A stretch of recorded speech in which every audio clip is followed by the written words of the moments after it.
Welcome to our channel. Today we how to subscribe to Elastic Cloud subscriptions, full guide step by step clearly. Visit the Elastic Cloud website. Create an account if you don't already have one. Log in to your Elastic Cloud account. Navigate to the subscriptions section in the dashboard. Click on Start Free Trial or Browse Plans depending on your preference. Review the available subscription options carefully.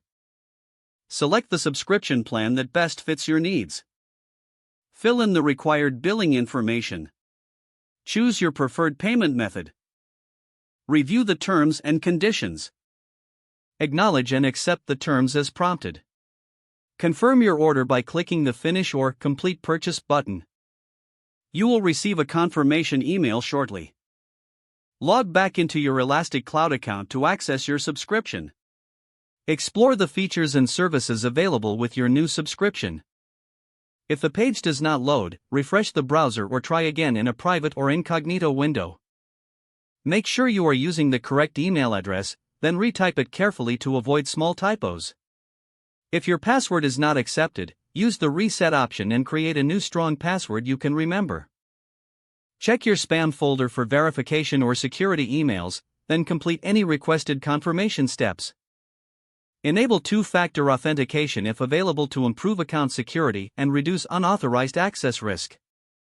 After signing in, review your profile details so your contact information and settings are accurate and current. If you see an error message, note it down and try again after restarting your device and internet connection. Log out when you finish, especially on shared devices, to keep your account and payment information secure. If the page does not load, refresh the browser or try again in a private or incognito window. Make sure you are using the correct email address, then retype it carefully to avoid small typos. If your password is not accepted, use the reset option and create a new strong password you can remember. Check your spam folder for verification or security emails, then complete any requested confirmation steps. Enable two-factor authentication if available to improve account security and reduce unauthorized access risk. Don't forget to like this video and subscribe to our channel for more step-by-step tech guides.